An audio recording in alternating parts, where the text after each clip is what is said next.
Hello, my name is Kagan McFadden, and I'm the Executive Director of the Victoria Arts Council and the curator of the exhibition Still With Us, A Legacy of HIV and AIDS in the Arts. We're here in the exhibition. I'm going to give you a little bit of a tour. It starts with this memorial quilt for someone named Timothy who passed away at the age of 28 of AIDS-related causes. Some of this material is on loan from our friends at AVI, Health and Community Services. AVI was formerly known as AIDS Vancouver Island, and they were started in 1985. So this exhibition actually marks 40 years of service to the community. And AVI has loaned us very cool things like this quilt, along with other educational and advocacy materials. So follow me. We've got this very faded poster by Keith Haring that has hung in AVI offices for almost 40 years. And then a number of other materials on loan from Dance Collection Dance. So DCD is based in Toronto, and together with their guest curator, Christopher House, who is a very renowned choreographer, they've assembled a really amazing treasure trove of the impact of HIV and AIDS in the dance community, specifically in Canada. So we've got all this archival stuff over here.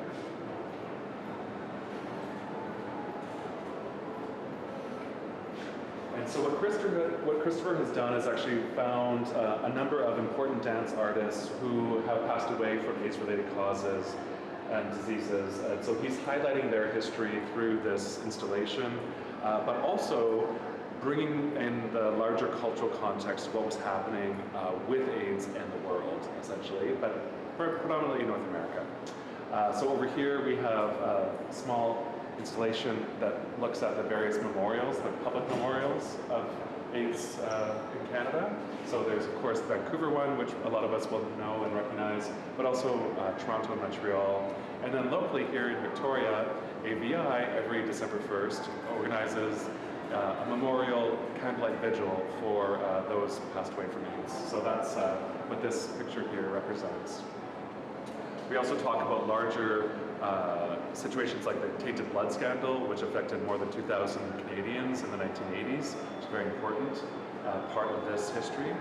And then behind you here, there is a really comprehensive timeline that AVI and that DCD and Christopher put together. So that really actually goes into a lot of the legal issues around HIV and AIDS, as well as the medical histories too. So let's go over here to the contemporary art section. The exhibition starts off with this installation, with this sculpture by Margot Farr. And Margot is this amazing artist who is now in her 70s and has been making work for a long time, but part of the work that we're highlighting here actually is very specific to her relationship to a man named Richard, who is one of her very good friends who passed away in 1990 from AIDS-related causes. And what Margot has done is actually incorporated some of Richard's ashes into her artworks here. So there's this amazing piece called Passage of Time from 1992. And you can see it's different layers of handmade papers. There's also bones, animal bones, and dirt, natural fibers and materials. And then sort of interspersed between those are some of Richard's ashes. So it's a kind of a monument, I think. But even more monumental are these rib cages that Margot's put together. And so they are actually meant to symbolize and allude to Richard's rib cages while he lay dying in the hospital.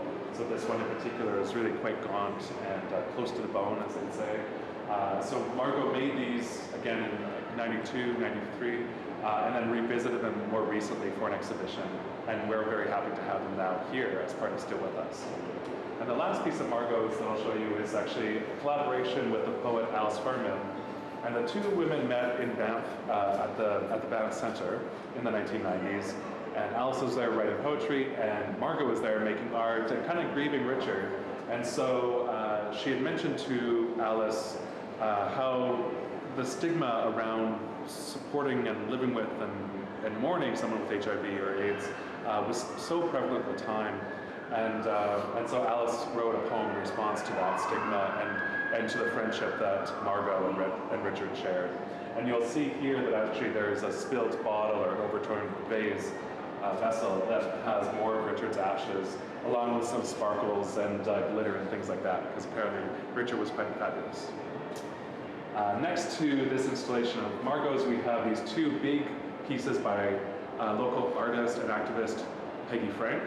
And Peggy has been living with HIV since the late 1980s, since '87. And these two body maps actually trace her personal journey as someone living with HIV in a long-term situation, both like as a personal journey, but also as a larger comment on something like the criminalization of HIV, which is a larger topic that we just touch on a little bit in this exhibition. And so they're very personal pieces, but actually, talk about her actual travel, the people that she's met, and the conversations she's had to engage with being positive. Over here, a lot of people will recognize the work of Joe Average. So Joe Average was actually born in Victoria, but spent most of his life in Vancouver, most of his professional life anyway. And actually at the age of 27, Joe contracted HIV and decided then and there that he needed to actually make art with what he had left, what time he had left. I don't think he knew, and certainly a lot of people wouldn't have thought that he still had 40 years left to live. And Joe actually just passed away last December after being living with HIV for almost 40 years. So we have 4 pieces. 2 of them are on loan from Carol Sabiston, who's a well-known, renowned artist working in textile, and just happened to have been Joe's high school art teacher at Oak Bay High.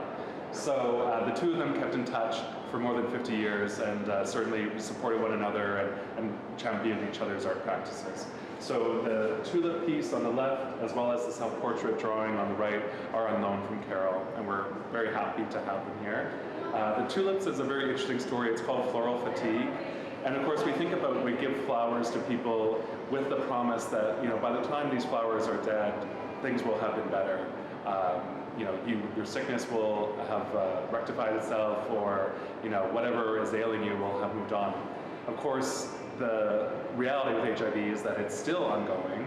There is no cure, and so something like floral fatigue, you can see that actually the weight of the sentiment has caused the flowers to lay down and kind of not quite give up. You can see they're still alive. They're just horizontal.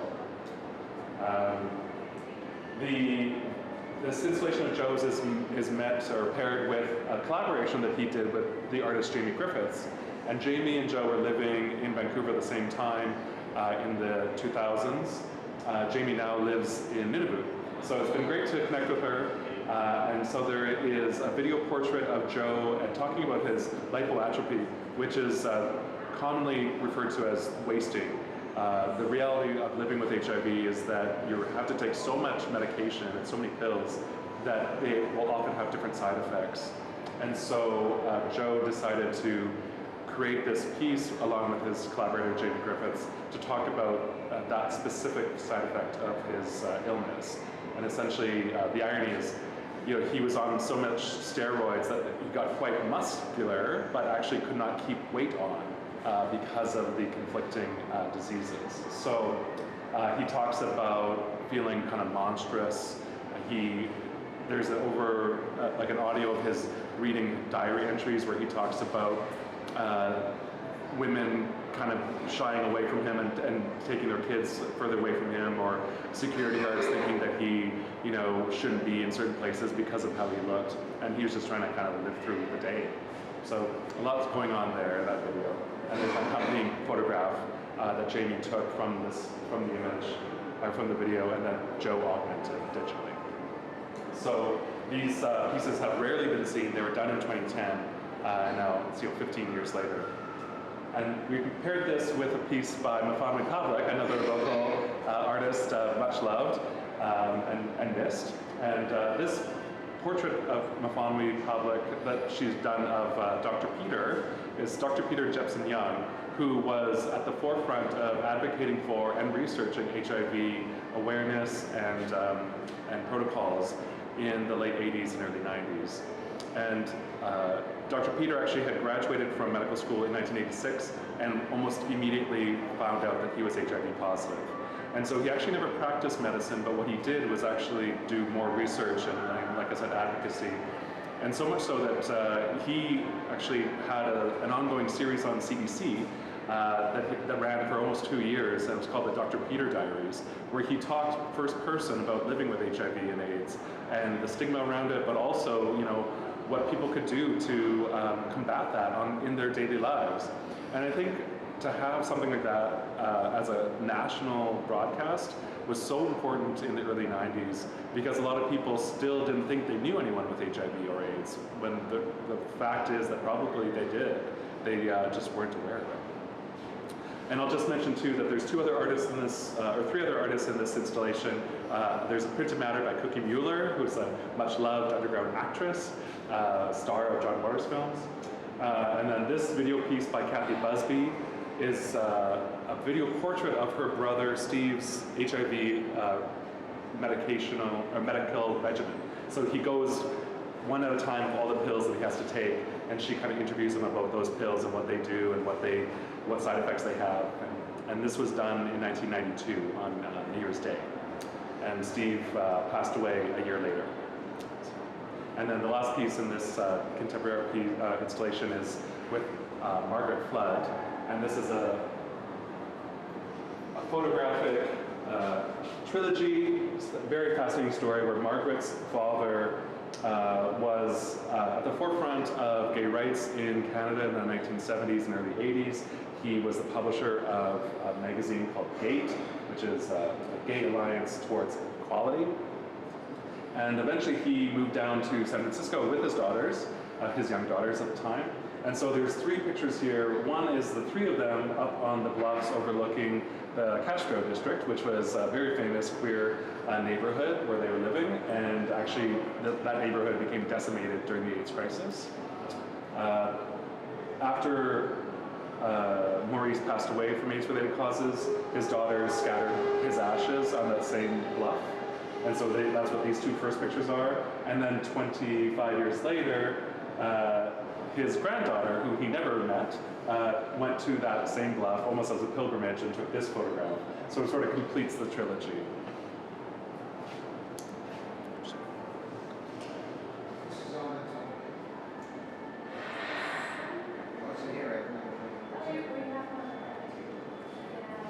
So obviously a big part of Still With Us has to do with dance.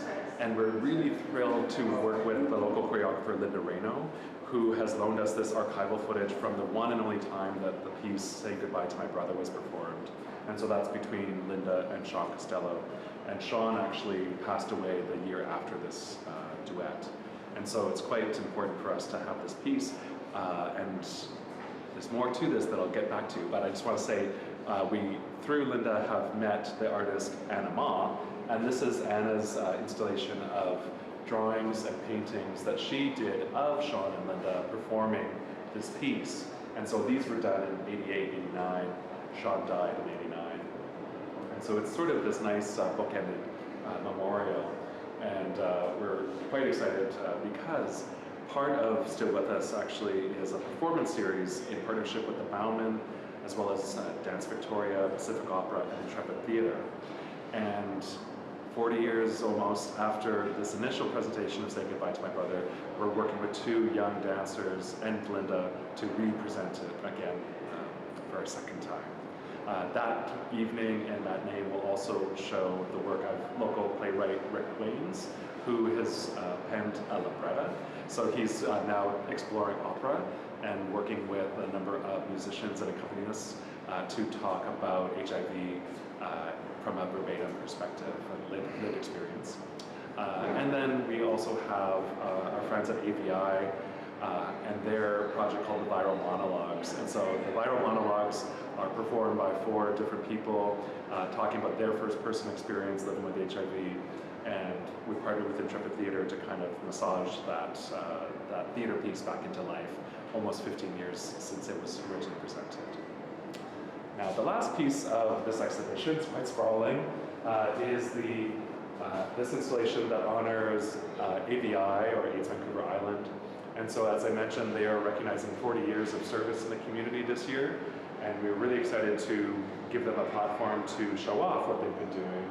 And so this vitrine is full of their printed matter, there's zines, there's a newsletter called Men's Briefs, which is quite funny, and of course their annual reports, things like that. Shows a bit of the history from ABI's perspective. And of course, the conversation around HIV prevention, advocacy, and support has shifted so drastically in the last 40 years. And now ABI really focuses on harm reduction predominantly, but harm reduction and AIDS awareness have always gone hand in hand. So we're really excited that this installation is here to amplify that conversation. So we've got photos, got banners from marches. Here's Joe Average's postcard from the AIDS Walk in Vancouver, again, signed.